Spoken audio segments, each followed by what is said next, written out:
Take time is a reminder that no matter how stressful life gets, every once in a while you just got to put everything aside, relax, kick back, and enjoy the weekend. It's all about relaxing. Once in a while, taking time just for yourself. But now this weekend, I'll be in my backyard, doing nothing, at least nothing too hard. Mostly listen to birdies sing and stare at skies of blue. And I'll just take time, unwind, stop my worrying, kick back, relax, stop my hurrying, give it a rest till I'm no longer stressed, and feel again my life is simply, truly blessed.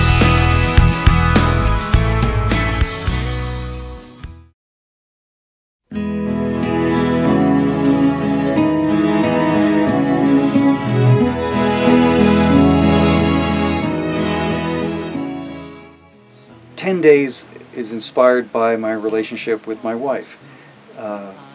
She and I had our first date, and then within 10 days of that first date, I knew that she was the woman I wanted to marry. And so after 10 days, I proposed to her.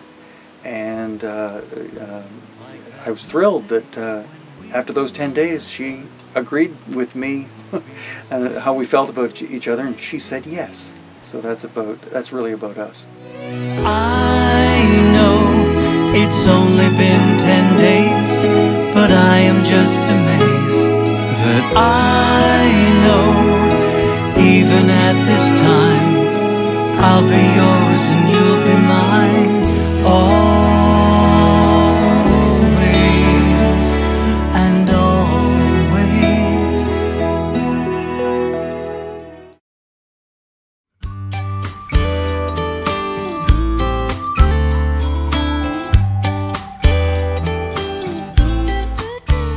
The Past Has Hold of Me is essentially a love song. I love love songs. I love listening to them. I love writing them.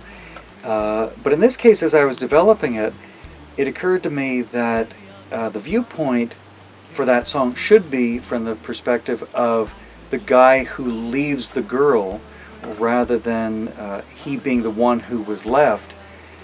And I thought, well, what if he was the one who broke things up and has these regrets about breaking things up because he can't get her out of his mind?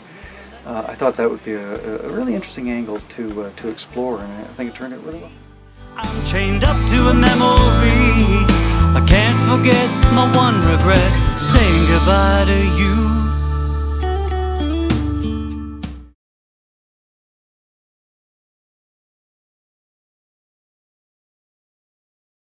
We're recording these songs in Nashville because about a year ago I met Mark Riddick. He was the person I contacted to do some country music demos. And he said, well, gee, if you ever want to record some of your own songs, why don't you come down to Nashville? I'll produce your songs and we'll go from there. From talking with him, I learned that Nashville isn't just full of great country musicians. These are great world-class musicians in all sorts of categories. So he assured me that if we came down to record my songs here, he'd find a great band, which he did. A great six-piece band was put together for this. He also, for a couple of songs, arranged for a string quartet to come in, led by Chris Wilkinson. Chris came in to do the arrangements and to play as part of that quartet, as I say. And I was thrilled because Chris Wilkinson has done great string arrangements for all sorts of groups over the years, including Train. So her work is going to be heard on a couple of the songs, and I couldn't be more thrilled. Great musicians, and Mark's a great guy to work with, a great producer. So it seemed like a natural thing to do, is come to Nashville. Jim Norman and I met about a year ago, and he called me from Canada and had asked me to work on a few co-writing projects with him. And during our time together over the Skype and webcam before we even met in person, one of the things I asked him was, have you ever done a record for yourself? And throughout the months of talking, I convinced him to come down to Nashville and actually be down for the process. So we got the best guys in town in terms of musicians, and ended up getting a couple of string sections on the songs, and then I spent the next month mixing everything, and really came out great. And I think it's a testament to who Jim is as an artist and a musician, and I also think that the songs really stand well on themselves, especially in the world of, you know, disposable material that we have in consolidated radios these days. So I'm really proud for Jim, and I'm really pleased to be a part of the project. Hi, I'm Glenn Meadows. We're at Mayfield Mastering in the new room that we built a year and a half ago.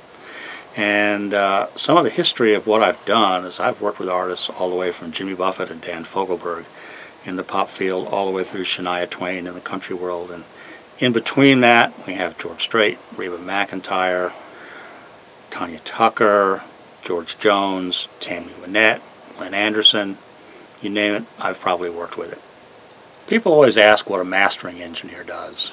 Mastering is a unique segment of the recording business.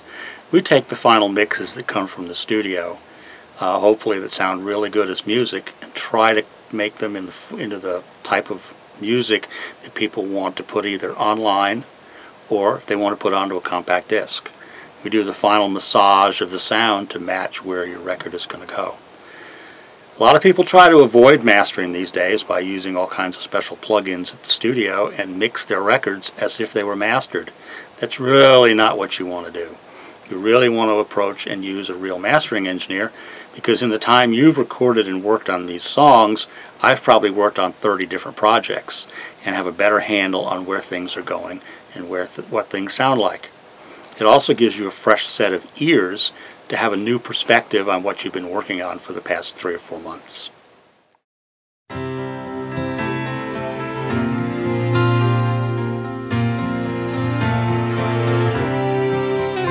In my experience, a lot of guys have rocky relationships with their fathers, and that was true in my case. He and I hadn't spoken to each other in over 20 years because of a falling out. And one day I'd heard that he had died and that he had been buried, and it was quite by accident that I learned about this, so I had no chance to go to his funeral. Today's the day is primarily my way of having a final service for him. Don't know why my father was angry every day of his life, but no joy lived in that old man's heart. Darkness long ago replaced light.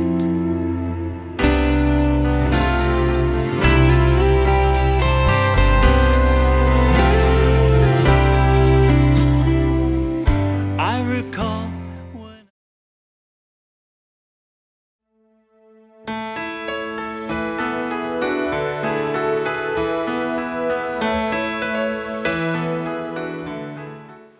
I Hope, also known as Daddy Magic, was a song idea that came after our son.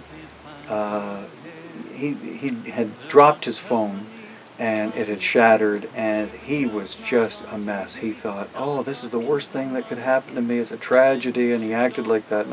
And you know, my wife and I did what we could to make things better, and we, you know, took care of that emergency. But afterwards, we're sitting on the couch and said, you know, isn't it funny how kids have these events in their lives, and at the time it's the worst thing that could happen, and as a parent you just hope, he says, oh, if that could only be the worst thing that ever happens to them. And we looked at each other and said, time to go write a song. each time I put my arms around her, using daddy magic to make things better. And I'm thinking, I hope this is the worst in life you ever face. I pray the years are kind and you live in God's grace. I know right now this seems like a tragedy, but I hope this is the worst in life you ever see.